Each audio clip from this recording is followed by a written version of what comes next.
What is going on, ladies and gentlemen? Welcome back to the channel. I hope you all are healthy and well today on this marvelous day. Thank you so much for stopping by and joining me today once again. And to all my new supporters stopping by, thank you so much for giving me a chance and for joining the family. Let's jump right into this video, man. Everybody feel free to check out the Twitch. Feel free to follow the Twitch in the description. Today, my American self will be reacting to Aussie inventions you might not know about. Let's jump right into this video, man. Everybody, let me know how you're feeling in the comments. Was your day fulfilled with nothing but positivity and joy? And if not, still feel free to share. Hopefully, I can make your day today. It's truly a blessing to be able to go ahead and make some content for my peoples, man. I don't know what y'all going through. Here we go. Aussie inventions. I feel like I know a few, though. If you ask the average Australian... Shout out to David. I don't even want to mess up the name. David Gozzard. There we go. David Gozzard. Original video link will be down below in the description. If you ask the average Australian to name a great Australian invention, they're most likely to say Vegemite or the Hills Hoist. Huh? At a pinch, they might also mention... Hills Hoist? What is that, like the umbrella thing? Like... A lawnmower?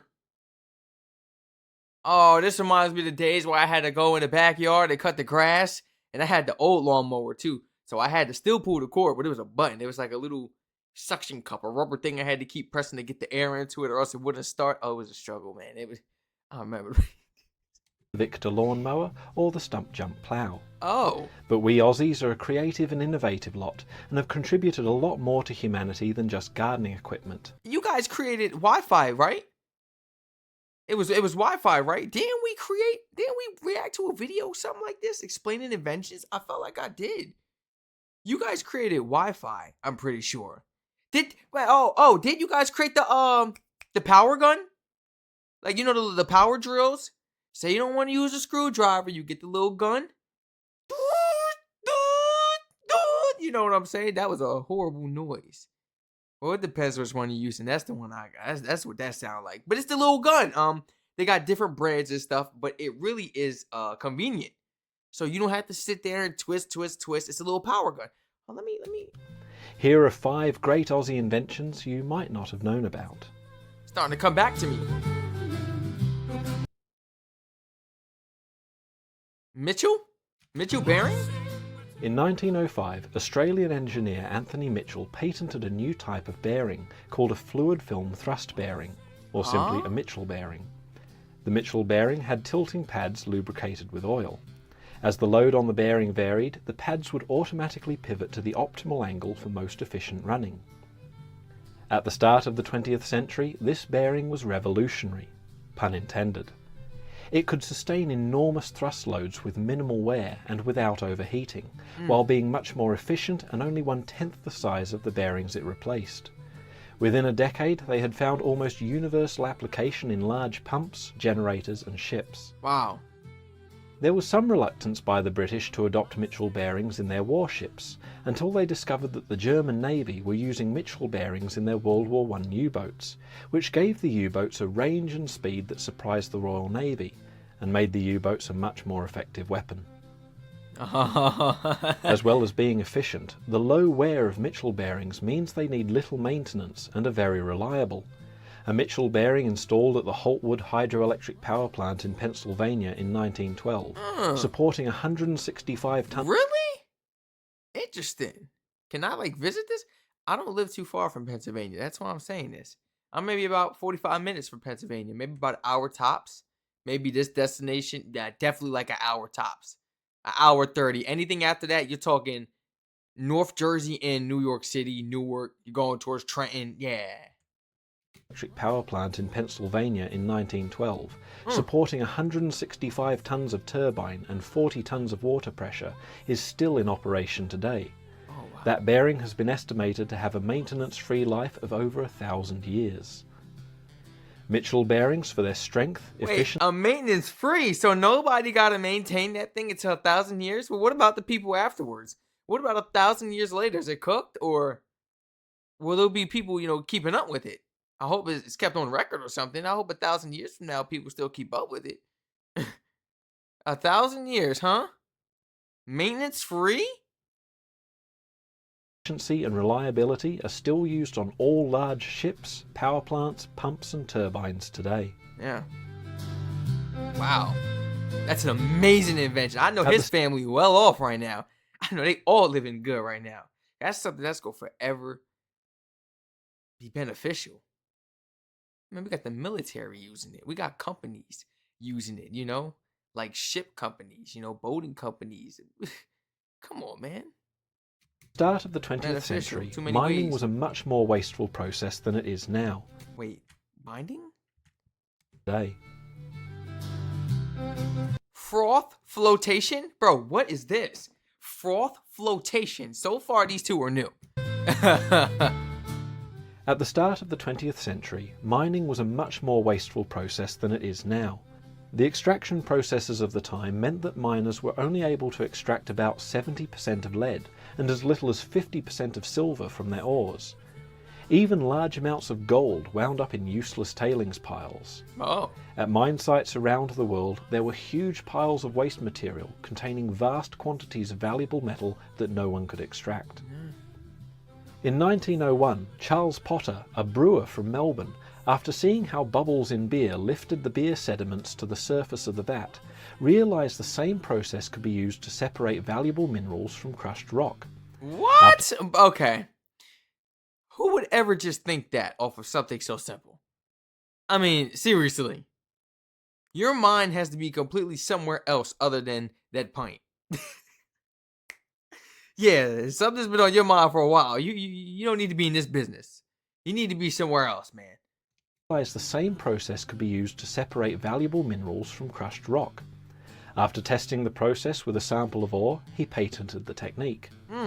2 years later, a plant using the flotation process to extract zinc was built in New South Wales. Nice. The flotation process has been refined and improved by many individuals and companies over the past century, and more than 99% of a metal can be extracted from its ore. 99? Froth flotation has been described as one of the most significant advances in metallurgy in the last 1,000 years. Oh, I'll drink to absolutely. that.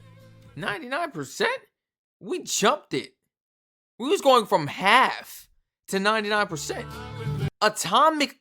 What is this? What are we learning? I've never seen this video before, guys. We checked out an Inventions video, or like a Shocking Things About Australia video, I believe it was, actually. It didn't give me this type of stuff. Atomic absorption. I'm gonna make sure I'm reading this right. Atomic absorption spectroscope. Atomic absorption spectroscope. Bro, what is this? This is stuff that we don't even think about on like the day-to-day basis, unless you are aware of it. But now I guess I can start thinking about it since I'm more aware to it now. You know, I'm known to this stuff now. Atomic absorption. Atomic absorption or absorption? How would you guys pronounce that?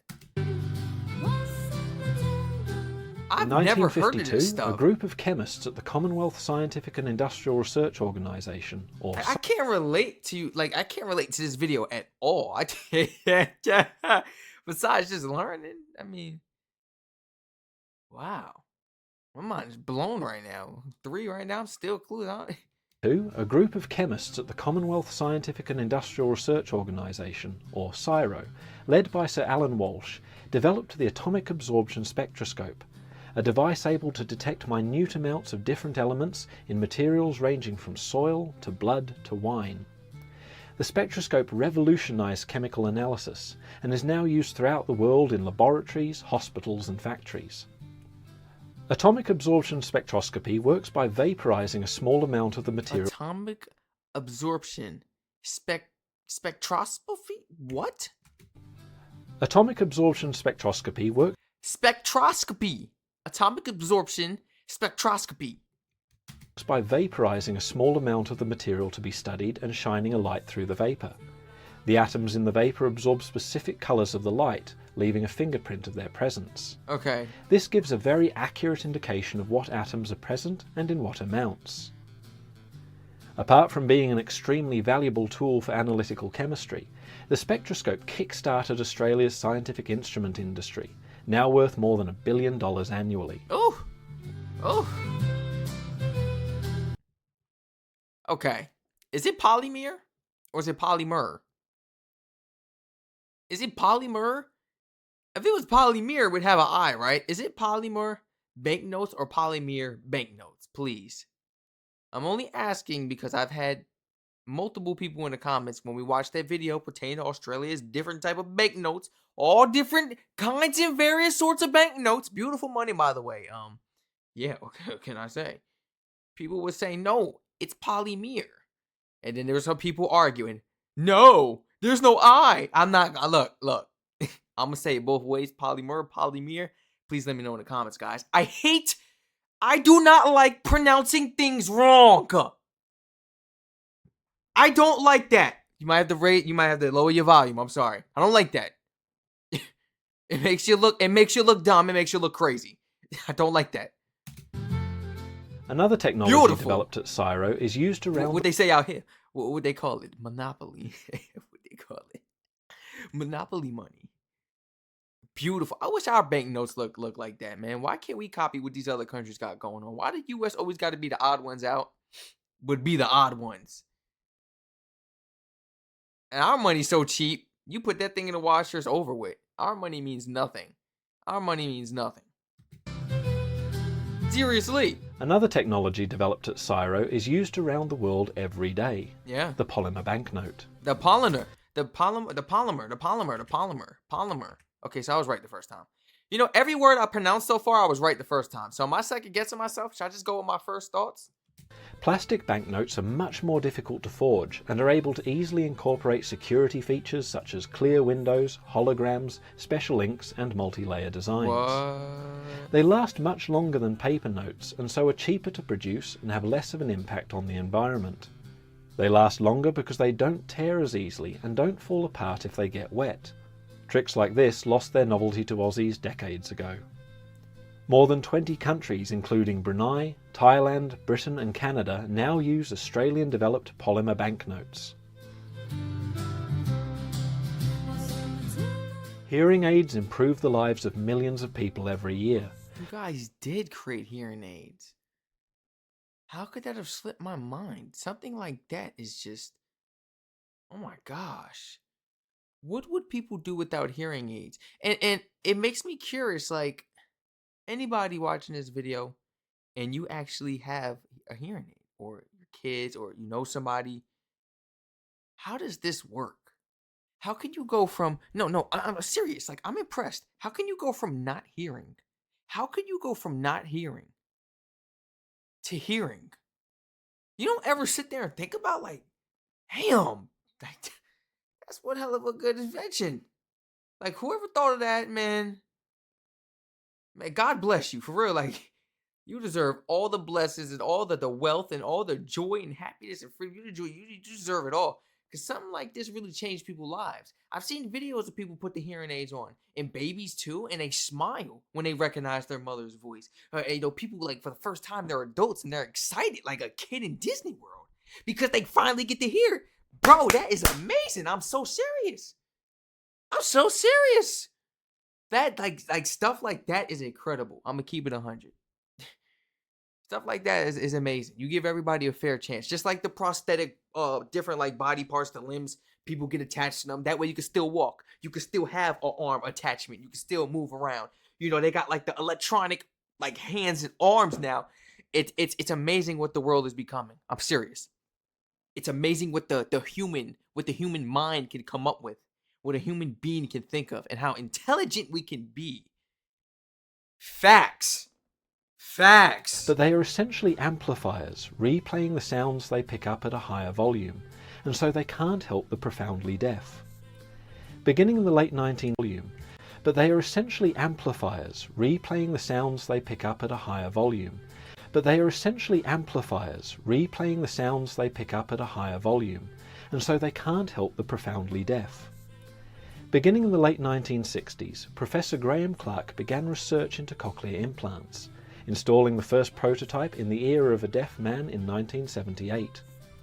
Cochlear implants bypass the most delicate and so often damaged parts of the ear by transmitting the sounds they pick up as electrical signals directly to the nerves in the patient's inner ear. So it's basically like skipping. This part can't really pick it up, so we gotta bypass it and skip and reach that part that can. Okay, I understand. It's like an extender kind of. I understand. Since 1978, many thousands of people around the world have benefited from the implant. Australian researchers continue to improve the device and develop new technologies for hearing loss. Nice. These 5 inventions are just the tip of the iceberg. 5? Aussies invented super strong Oh, I thought the video was over. You scared me. That's it? concrete pipes, Y'all tower made cranes, the deceptively orange black box flight recorder, What is that? extended wear contact lenses, the pacemaker, Flight recorder. As far as like black boxes on the planes, or like what is that? Contacts? You guys did make the contacts. What is that? What is that? What is that? box flight recorder, extended wear contact lenses, the pacemaker, and have made Oh. major contributions to IVF and ultrasound. Nice. The list goes on. I'll leave you with a bonus invention. Wi-Fi. Sort of. Sort of. Where would we be without Wi-Fi? Probably not sitting on the couch watching this video right now. While Wi-Fi often tops the list of Cyro's greatest inventions, Cyro did not actually invent wireless LANs. What they invented was a way to make Wi-Fi faster, more robust, and more reliable. Uh. The Wi-Fi signals being transmitted around your house bounce off walls, furniture, you, and even the cat. Your Wi-Fi enabled devices hear a cacophony of echoes, which garble the data being transmitted. And those echoes are constantly changing as you and the cat move around the house. Oh, okay. To prevent this, the data transmission rate would have to be slowed down so that your device can pick the signal out of the noise. Right. Cyro invented a way around this. Cyro scientists drew on their expertise in radio astronomy, a field of research where weak signals have to be separated from all sorts of noise. By splitting the data transmission over a range of neighbouring frequencies and then using clever algorithms to quickly piece the information back together, Wi-Fi devices can transmit and receive much faster and more reliably. If you're watching this video using Wi-Fi, you have clever Aussie radio astronomers and engineers to thank for the convenience.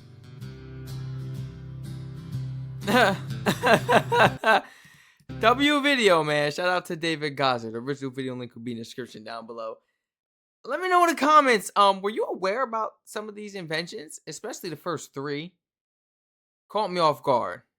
Like, completely threw me off. I thought I was going to come in this video educated, knowing, well, I know that one. I know that one. Yeah, I know that one. No, absolutely not. There was a few, throughout this list that I was familiar with, but, especially the Wi-Fi one. I was familiar with the Wi-Fi one, but that last video did some really, it didn't really explain that you guys made a way for the Wi-Fi to be stronger. I thought you guys created Wi-Fi like as a whole in general. You guys like thought of a way to make it stronger, I guess. That signal to reach, I guess. Which is really beneficial because if it wasn't for that, we wouldn't be able to, I guess, use Wi-Fi if you really think about it. Think about it. The Wi-Fi has to be able to reach. If it don't reach, you're screwed. You can't do nothing. You ever try to play the game or watch TV on the smart TV or just use a device and that Wi-Fi is not working? And it gets to the point where it's like, bro, I have to like do LAN cable or something. This is ridiculous. It's just not picking up. Stuff like that. That's the only thing right there that kind of left me like, really? Because last video, I could have sworn that Australia invented. Hold on, we're going to clarify this right now. Did Australia create Wi-Fi for the world, or did they just create a way to strengthen the signal of Wi-Fi as far as reaching?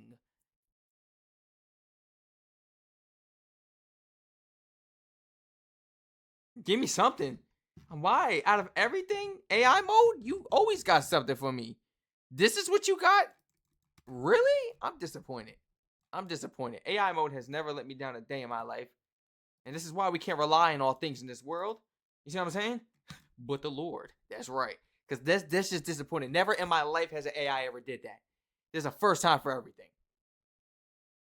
Give me something. Oh, no. Okay.